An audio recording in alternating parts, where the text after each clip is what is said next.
Lady boss. लेखन आणि सादरीकरण मंजिरी कारेकर. आज ऑफिसमधून यायला विशांतला बराच वेळ झाला. एवढा वेळ त्याला कधी होत नसे. त्याला पुन्हा एकदा फोन फिरवणार त्याआधीच दारावरची बेल वाजली. गौरीने दरवाजा उघडला. विशांत अगदी थकला होता. ऑफिसची बॅग त्याने सोफ्यावर जवळजवळ आदळली आणि तो सोफ्यावर आडवा झाला. काय रे, काय झालं? हातात पाण्याचा ग्लास देत गौरीने विचारलं. गौरा, सध्या काही विचारू नकोस. मला फक्त झोपू दे. मी खूप दमलो आहे. वाटल्यास उद्या सगळं सांगेन. ऑफिसमधून आल्यावरच भूक भूक करणारा विशांत आज न जेवता झोपला होता याचं गौरीला जरा वाईट वाटलं. ऑफिसमध्ये एवढं अचानक कसं काय काम वाढलं? याच्या आधी विशांत वेळेवर घरी यायचा. कितीतरी वेळा वेळेच्या आधीच यायचा. ऑफिस म्हणजे त्याच्यासाठी नुसती पर्वणी होती. ऑफिसच्या मित्रांबरोबर पार्ट्या, पिकनिक सतत चालू असायचं. पण गेले 15 दिवस चित्र बदललं होतं. कुणीतरी नवीन बॉस आल्यापासून आमच्या टीमला हॅरेसमेंट होत आहे असं बोलता बोलता विशांत मागे म्हणाला होता. त्याचीच गौरीला काळजी लागून राहिली होती. त्या रात्री तर तिलाही झोप आली नाही. दुसऱ्या दिवशी विशांतला उठायला थोडा उशीरच झाला. काल एवढा दमला होता त्यामुळे गौरीने सुद्धा त्याला उठवलं नाही. पण 8 वाजले आणि त्याला जाग आली. तेव्हा तो गौरीवर जरा चिडलाच. अगं, 9 वाजता माझी मीटिंग आहे. मला लवकर निघायला हवं. मला लवकर उठवलं का नाहीस? बोलता बोलताच तो बाथरूममध्ये गेला. कसे बसे कपडे चढवले आणि नाश्ता न करताच ऑफिसला निघून गेला. गेल्या कित्येक वर्षात ऑफिससाठीची अशी धावपळ गौरीने पाहिली नव्हती.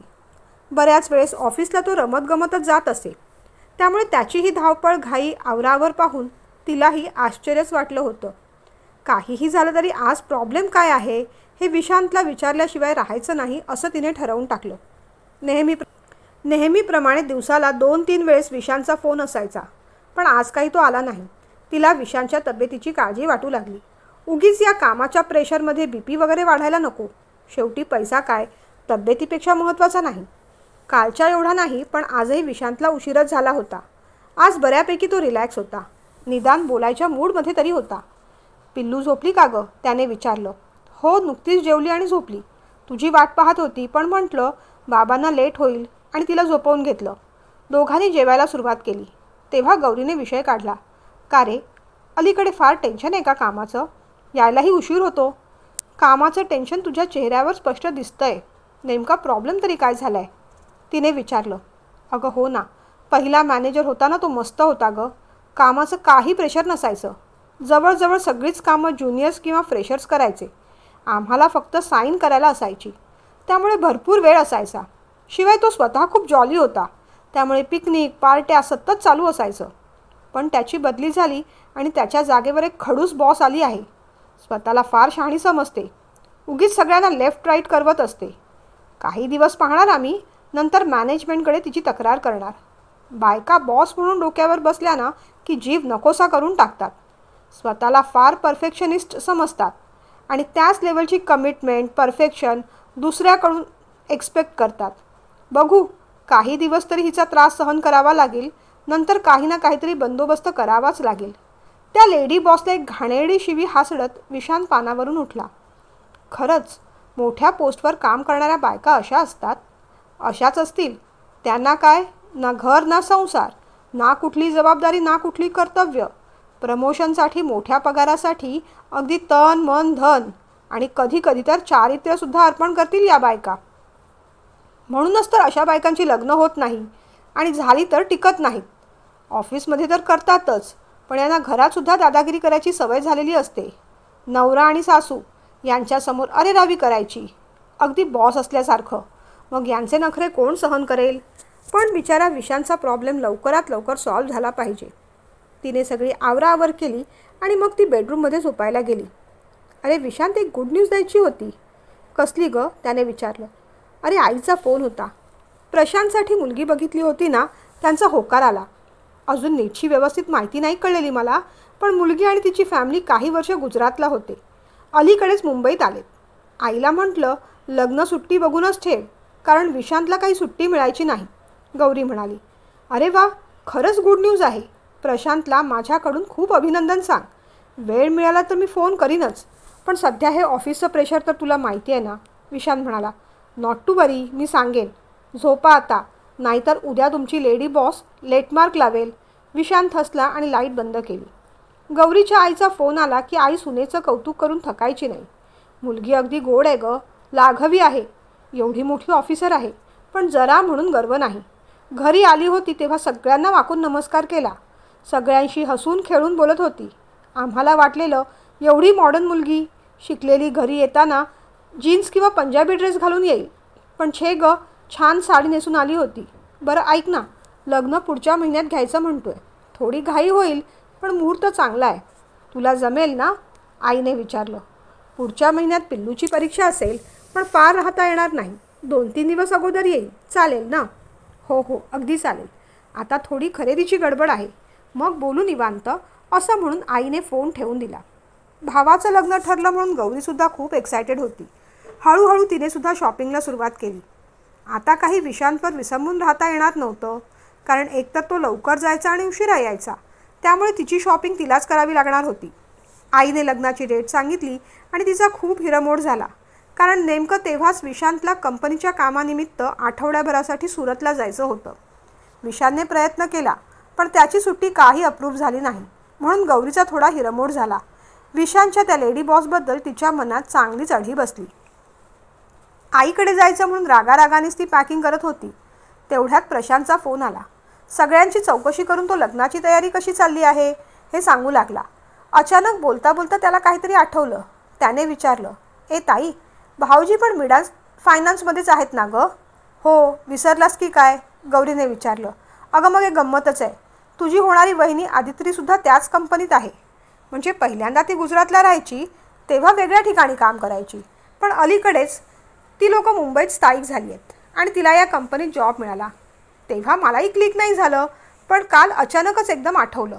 प्रशांत बोलत होता. अरे हो, निशांतसुद्धा त्याच कंपनीत आहेत. आता हे दोघं एकाच डिपार्टमेंटमध्ये आहेत का वेगवेगळ्या, कुणास ठाऊक. कदाचित एकमेकांना ओळखतही नसतील. अरे पण मी नक्की विचारेन हा विशांतला, गौरी म्हणाली. अगं पण भाऊजी आहेत कुठे? दे की फोन त्यांना, मलाही बोलता येईल जरा. प्रशांत असं म्हणताच गौरीने कहाणी सांगायला सुरुवात केली. अरे कुठचं काय, त्याला तर आमच्याबरोबर सुद्धा बोलायला वेळ मिळत नाही. अलीकडे त्याचा पहिला बॉस बदली होऊन दुसरीकडे गेलाय आणि कोणीतरी नवीन बॉस आली आहे म्हणे. खूप त्रास देते रे, त्यामुळे यायला सुद्धा लेट होतो. लग्नाला सुट्टी टाकली आहे खरी, पण अजून अप्रूव्ह झालेली नाही असं म्हणत होता. पाहू काय होतंय ते. तो फ्री झाला की नक्की तुला फोन करायला सांगते, असं म्हणून गौरीने निरोप घेतला. त्या दिवशी विशांत घरी आला. तो जरा आनंदातच होता. काय, साहेबांचा मूड जरा चांगला दिसतोय? गौरीने विचारलं. बाकी काय, आमच्या लेडी बॉसची कृपा, विशांत म्हणाला. काय रे, काय झालं? घाईघाईने गौरीने विचारलं. 3 दिवसांची का होईना लग्नासाठी सुट्टी मंजूर केली बाईने, विशांत म्हणाला. अरे वा, ते छान झालं. पण खरं सांगू का विशांत, तिने पूर्ण सुट्टी मंजूर करायला हवी होती. अरे आपल्या घरात लग्न कार्य आहे, अशा वेळेस किती कामं असतात आणि हेच क्षण असतात ना जेव्हा आपण आपल्या फॅमिलीसोबत राहू शकतो. पण अशा बायकांना कुटुंबाचं महत्त्व काय कळणार? गौरी असं म्हणताच विशांत जरा शांत झाला. नाही नाही गौरी, तसं नाही. आम्ही तिला जेवढं वाईट समजत होतो तेवढी वाईट नाही ती, तेवढी खडूसही नाही. खरं तर तिलासुद्धा तेव्हाच सुट्टी हवी आहे. प्रशांतचं ज्या दिवशी लग्न आहे ना त्याच दिवशी तिचंही लग्न आहे. खरं तर मला सुट्टी मिळाली नाही म्हणून मला खूप राग आला होता. रागानेच मी तिच्या केबिनमध्ये जाऊन तिला पुन्हा सुट्टीसाठी विचारलं. तिला म्हटलं, माझ्या सख्ख्या मेवण्याचं लग्न आहे, 4 दिवस तरी सुट्टी हवीच. मी भयंकर चिडलो होतो. मला शांत बसवत ती म्हणाली, मिस्टर विशांत, तुमचा प्रॉब्लेम कळतो मला, पण आपण ज्या प्रोजेक्टवर काम करत आहोत ते फार महत्त्वाचं प्रोजेक्ट आहे आणि वेळेवरच ते पूर्ण झालं पाहिजे. सुट्टीसाठी तुमची अडवणूक करायची नाही मला, पण नाईलाजाने मलाही सुट्टी द्यावी लागणार आहे, कारण माझंही लग्न आहे. पण मला फक्त अधिकार आहेत, म्हणून तुमची सुट्टी रद्द करून मी सुट्टी घेईन असं मी करणार नाही. मी लग्नासाठी 20 दिवसांची सुट्टी टाकली होती, ती कमी करून 10 दिवसांची घेईन. लग्नाच्या 2 दिवस अगोदरपासून सुट्टी घेईन, म्हणजे नंतर 8 दिवस हातात मिळतील. तुम्हीही तुमचे 2-3 दिवस सुट्टीचे कमी करा, म्हणजे आपण सगळे मिळून हे प्रोजेक्ट पूर्ण करू शकतो आणि कुणालाच त्रास होणार नाही. मग तिचं म्हणणं पटलं मला. स्वतःचं लग्न असून देखील ती कॉम्प्रोमाइज करायला तयार झाली. मग म्हटलं, आपणही 2 दिवस सुट्टी कमी करू, त्यात काय एवढं, आणि असंही आपलं कुठे लग्न आहे. विशांतचं बोलणं ऐकून गौरी थोडी गोंधळली. तुझ्या त्या लेडी बॉसचं नाव तरी काय आहे? अदिती परांजपे. नाव ऐकताच गौरी जवळजवळ किंचाळलीच. काय? निशांत दचकला. अगं काय झालं? भूताचं नाव ऐकल्यासारखी काय किंचाळलीस? तसंच समज, कारण अदिती परांजपे म्हणजे प्रशांतची होणारी बायको. विशांत आणि गौरी आश्चर्याने एकमेकांकडे पाहत राहिले. सुरतचं काम आटपून विशांत लग्नाच्या 1 दिवस अगोदर बरोबर मुंबईत आला. गौरी 2 दिवस अगोदरच माहेरी गेली होती. अदिती प्रशांतची बॉस आहे हे सांगायचं तिने मुद्दामच टाळलं. आपला नवरा आपल्या होणाऱ्या वहिनीच्या हाताखाली काम करतो हे जरा ॲक्सेप्ट करणं कठीणच जात होतं. आणि त्यात ती त्याच्यावर बॉसिझम करते, त्यामुळे तिचा इगो अधिकच दुखावला गेला होता. लग्नाच्या गडबडीत प्रशांतनेही तो विषय काढला नाही. त्यामुळे लग्नाच्या दिवशीच एका नवीन नात्याने अदिती आणि विशांत एकमेकांच्या समोरासमोर आले. अदिती हे आपले भाऊजी, विशांत भाऊजी, गौरीताईचे मिस्टर. प्रशांतने अशी ओळख करून देताच क्षणभरासाठी अदितीच्या भुवयात आणल्या गेल्या. विशांतला सुद्धा थोडं ऑकवर्ड वाटलं, पण त्याला अगोदरच माहीत असल्यामुळे तेवढा धक्का बसला नाही. स्टेजवर अदितीने प्रसंग व्यवस्थित छान सांभाळून नेला. अरे वा, आपली भेट अशी होईल असं वाटलं नव्हतं. बरं का प्रशांत, आम्ही एकमेकांना ओळखतो, आम्ही सहकारी आहोत. एकाच डिपार्टमेंटमध्ये काम करतो रे आम्ही. ऑफिसमध्ये तर आहोतच, पण आता नात्याने सुद्धा बांधलो आहोत हे कळल्यावर अधिक आनंद झाला. अदिती असं बोलली खरी, पण गौरीने तिथल्या तिथे नाक मुरडलं. विशांत फार काही बोलला नाही. अभिनंदन करून तो स्टेजवरून खाली उतरला. गौरी माहेरीच राहिली होती, पण तिच्या मनात अदितीबद्दल एक अढी होतीच. दुसऱ्या दिवशी पूजा होती. पूजेचा प्रसाद घेतल्यानंतर नातेवाईकांची पांगापांग झाली. अदिती सगळ्यांची आवर्जून चौकशी करत होती. येणाऱ्या जाणाऱ्यांना काय हवं काय नको पाहत होती. लहानांची काळजी घेत होती, त्यांचे लाड करत होती. बरोबरच्या लोकांची थट्टा मस्करी करत होती आणि सगळ्या मोठ्यांचा न चुकता खाली वाकून आशीर्वादही घेत होती. ऑफिसमधलं काम आटपून विशांतसुद्धा पूजेसाठी आला होता. चेहऱ्यावर कोणताही ताण न दाखवता अदितीने त्यांचं हसत मुखाने स्वागत केलं. आता घरी फक्त घरचीच मंडळी उरली होती. गौरीने पण आपलं सामान बांधायला सुरुवात केली. आई राहायचा आग्रह करत होती. बाबासुद्धा म्हणाले, अगं 1 दिवस राहा, उद्या जा सगळे. विशांतराव इथून ऑफिसला जातील. पिल्लूसुद्धा किती दमली आहे. प्रशांतसुद्धा फार आग्रह करू लागला, पण गौरी कुणाचं काही ऐकत नव्हती. जाऊ दे आई, अगं उगीच विशांतला ऑफिसला लेट झालं तर प्रॉब्लेम्स होतील. आपले प्रॉब्लेम्स आपल्यालाच माहीत असतात. लोकांना त्याचं काय पडलं आहे? शिवाय सगळ्याच लोकांना माणुसकी असते असं नाही. तिचा सगळा रोख अदितीवर होता. नंडेचा राग अदितीला समजत होता. अदिती पुढे आली. सगळेजण एवढे म्हणतायत ना, तर राहा ना ताई. पिल्लूलासुद्धा राहायचं आहे आणि भाऊजींना लेट नाही होणार. उद्या लवकर उठून वाटल्यास मी डबा करून देईन. आज 1 दिवस सगळे एकत्र राहू, गप्पा मारू. आणि आमच्या कंपनीत लेट मार्क असा प्रकार नसतो आहो. जेवढा वेळ लेट होईल तेवढा वेळ संध्याकाळी भरून काढायचा. काम पूर्ण झाल्याशी मतलब, हो की नाही भाऊजी? अदिती असं म्हणताच विशांत गडबडला. हो हो, अगदी तसंच आहे, तो म्हणाला. अरे हो, खरं तुम्ही एकाच कंपनीत ना? प्रशांत काही म्हणत होता तसं, आई म्हणाल्या. पण तुम्हाला हे माहीत नसेल की तुमच्या नवीन सूनबाई तुमच्या जावयाच्या बॉस आहेत त्या? गौरी जरा रागानेच म्हणाली. सगळेजण आश्चर्याने पाहू लागले. वातावरण थोडं ताणलं गेलं, पण मग बाबांनी एकदाची कोंडी फोडली. अरे वा, छान गोष्ट आहे. योगायोगाने दोघे एकीकडेच काम करतात. आता त्यात कुणीतरी सिनियर आणि कुणीतरी ज्युनियर हे असणारच. आमची सून बॉस आहे आणि आमचे जावई तिच्या हाताखाली काम करतात, यात फुकटचा अभिमान किंवा वैषम्य वाटण्यासारखं काहीही नाही. दोघांनीही आपापलं काम उत्तमपणे करावं एवढं मला वाटतं, शांतपणे बाबा म्हणाले. पण पुढे गौरीला काही बोलता आलं नाही. तिची घुसमट अदितीला कळत होती. बाबा अगदी बरोबर म्हणालात. पहिल्यांदा भाऊजींना नवीन नात्याने भेटले तेव्हा मलाही थोडं ऑकवर्ड आणि आश्चर्य वाटलं, पण आता विचार करते ना तर खरंच खूप बरं वाटतंय. ऑफिसमध्ये सगळी नाती ऑफिशियलच असतात. कधीतरी आधाराला गरजेला आपलं कुणीतरी आहे असं वाटलं. कितीही म्हटलं तरी स्त्रीला संसार आणि ऑफिस सांभाळताना पेच पडतातच. ऑफिसमध्ये माझा रोल वेगळा आहे, तिथे माझी जबाबदारी वेगळी आहे. विशांत भाऊजींना माहीत असेल, माझ्या जागी अगोदरचे मॅनेजर होते. त्यांची दुसरीकडे का बदली केली गेली ते?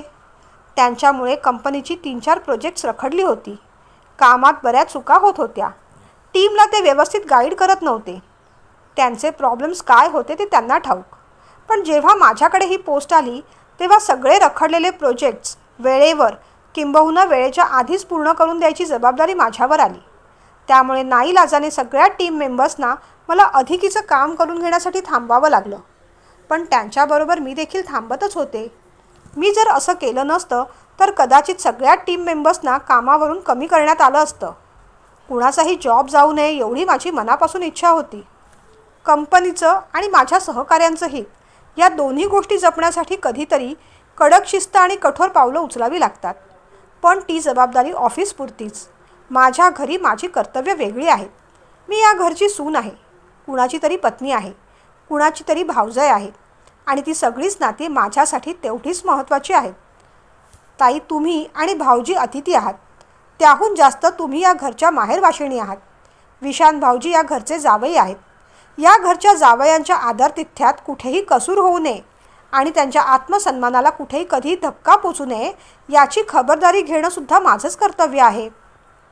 आणि या घरची सून म्हणून मी माझ्या कर्तव्यात कुठेही कधीही कमी पडणार नाही अशी मला खात्रीच वाटते. ही नाती सांभाळताना किती तारेवरची कसरत करावी लागते याची साधी कल्पना करणंसुद्धा कठीण आहे. पण तुम्हा सगळ्यांचं प्रेम, आशीर्वाद, सहकार्य यामुळेच दोन्हीकडच्या जबाबदाऱ्या आणि कर्तव्य मी छान सांभाळू शकेन असं मला वाटतं.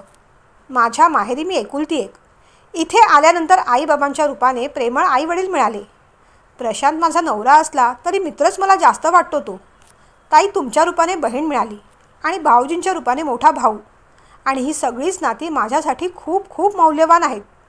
मी तर सगळ्यांना समजून घ्यायचा प्रयत्न करतेच आहे, पण तुम्हा सगळ्यांकडूनसुद्धा मी ही तशीच प्रेमळ अपेक्षा ठेवते. म्हणून पुन्हा एकदा हक्काने सांगते, खरंच राहाल ना भाऊजी? असं म्हणताच मग विशांत पुढे झाला. आदित्रीच्या डोक्यावर हात ठेवत म्हणाला, आता धाकट्या बहिणीचं मन तरी कसं मोडू? ठीक आहे ग गौरी, सगळं ठीक आहे. आदित्री म्हणते ते काही खोटं नाही. ऑफिसमध्ये पूर्वी तशीच परिस्थिती होती आणि आम्ही सगळ्यांनीच त्याचा फायदा घेतला. पण त्यामुळे आमचा जॉब रिस्कवर होता हेही तेवढंच खरं. पण आता आम्ही सगळेच मिळून सगळी कामं लाईनवर आणणार आहोत. कधी कधी लहानांकडून पण शिकावं. विशांत म्हणाला, हो भाऊजी, अगदी बरोबर. आणि हे उघडपणे मान्य करणं यालाच मनाचा मोठेपणा म्हणतात. तुम्हा सगळ्यांसारखं कुटुंब मिळालं हे माझं भाग्य. तेव्हा आता फार आढेवेढे न घेता सगळ्यांनी लवकर डायनिंग टेबलवर बसा, मी पानं घेते. हसत हसत आदित्री आत गेली. आदी, थांब ग, मी पण आले मदतीला. गौरी असं म्हणताच वातावरण एकदम हलकं झालं. रात्री सगळ्यांनी मिळून खूप मजा केली. दुसऱ्या दिवशी म्हटल्याप्रमाणे आदित्री लवकर उठली होती.